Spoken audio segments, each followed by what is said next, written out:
Hello and welcome to Mind the Cracks, your go-to podcast for all things property. In today's episode, I am joined by Olivia Watts, our property expert at Watson's, as we discuss the well-known battle between heart and head when buying a home. You know, it's funny, Olivia. I walked into a property the other day that was listed online with these glossy, wide-angled photos, drone shots, the whole works. And when I stepped inside... Let me guess, it didn't live up to the virtual tour? Understatement of the year. What looked like this sun-drenched, spacious living room online was actually this tiny, dimly lit box. I mean, they must have set the wide-angle lens to hyperspace or something. Oh, absolutely. It's fascinating how technology like that plays into our emotions, isn't it? Those photos, videos, they're designed to make you feel something, to imagine your entire life in a space that's... Not actually like that in real life. Exactly. And honestly, we've all fallen for it. Last year, I went to view this Georgian townhouse. The listing online, gorgeous. High ceilings, pristine plasterwork, beautiful garden. I got there, and the garden turned out to be, well, an alley with potted plants. Ah, the classic creative interpretation of outdoor spaces. And don't get me started on lighting. Some of these places use lighting so strategic, it's like they've recruited Spielberg to do the shots. I'd say it's almost theatrical, but there's a reason behind it.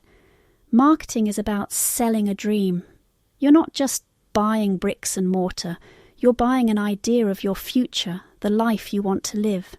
Sure, but there's got to be a line, right? If people walk into a house and it's so far from what they've been sold, that's, well, disappointing. I mean, people are already making one of the biggest decisions of their lives and... They're basing it on emotion, not reality. It's kind of sobering when you put it like that, isn't it? Yeah, it really is. And what bothers me most is how easy it is to overlook the flaws.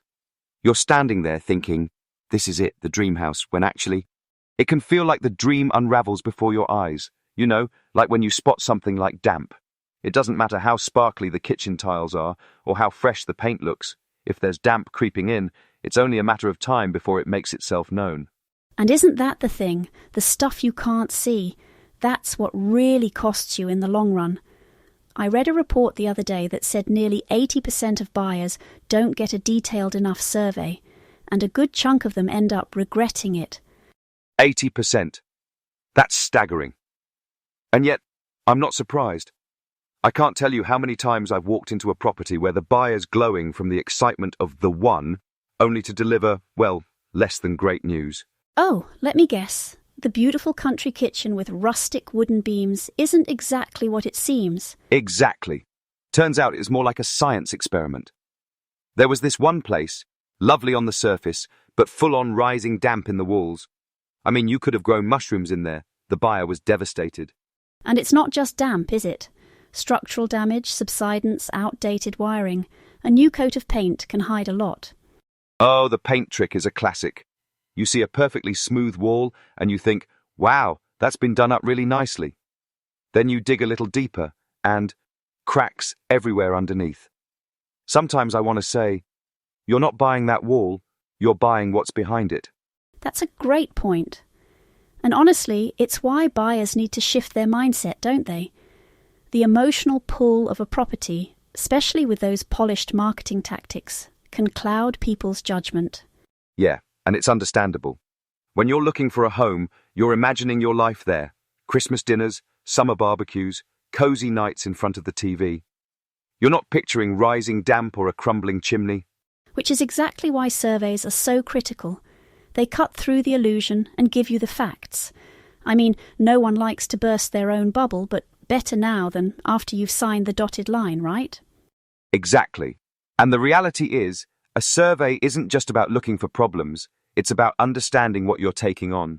It's giving people the tools to make a decision, not just based on their heart, but with their head, too. You know, it's striking how often people buy with their hearts first. It's natural. You step into a house and think, this is it, the forever home. You're already imagining the Christmas stockings on the mantel or the bookshelf finally going up. But that's just the surface, and sometimes your heart can miss what your head needs to catch. Right, and that emotional connection is so powerful. It's what really drives the buying process. But, and there's always a but, isn't there? Always, Olivia, always. The thing is, emotions can be a double-edged sword. Sure, they let you imagine a life in the property, but they can also blind you to the realities. Like, you're so busy picturing those Christmas stockings that you miss the signs of a leaking roof or the dodgy wiring behind the walls. Exactly. And I think part of the challenge is stepping back a bit, isn't it? Giving yourself the space to ask, am I looking at the dream or the reality? Absolutely, and for first-time buyers especially, it's so easy to get swept up because everything feels new and exciting. But there are strategies you can use to keep your head in the game. Go on, give us some tips. Okay, so first off, always get an independent survey. That's non-negotiable, because no matter how perfect a property looks, there's usually something. It could be minor, it could be major, but you need to know what you're dealing with up front, and that's where Watson's comes in. Our RICS-accredited surveyors provide thorough, impartial reports, so you've got a clear understanding of the property's condition before you move in. It's about making informed decisions, not taking chances. Couldn't agree more. It's like the old adage, better safe than sorry. Exactly. Second, set your budget and stick to it. Don't let the dream house push you into overextending yourself financially, especially if repairs pop up later. And third, bring someone you trust to the viewing, someone who can help you spot things you might miss in the excitement. Ah, the ever-practical friend or relative. The one who says, I know you love it, but have you noticed the cracks in the plaster? Exactly. Or, have you thought about how much it'll cost to heat this place in winter? Those kinds of questions might feel a bit deflating in the moment, but trust me, they could save you from a lot of regret. Spot on. Because at the end of the day, buying a property is one of the biggest personal and financial decisions you'll ever make. And sure, you want to feel good about it emotionally, but you also want to be confident that it's the right choice logically. Right.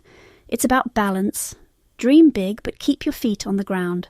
Or, as I like to say, look for the heart and the head working together. I like that. Heart and head working together. Well, Olivia, I think we've covered some ground today. Everything from glossy photos to rising damp and balancing expectations. It's been quite the journey. It really has, and hopefully we've given our listeners a few tools to navigate the process a little more confidently. Here's hoping. Well, thanks for joining us, everyone. Until next time, remember, it's not just about the dream house, it's about making that dream a reality the right way. See you next time on Mind the Cracks.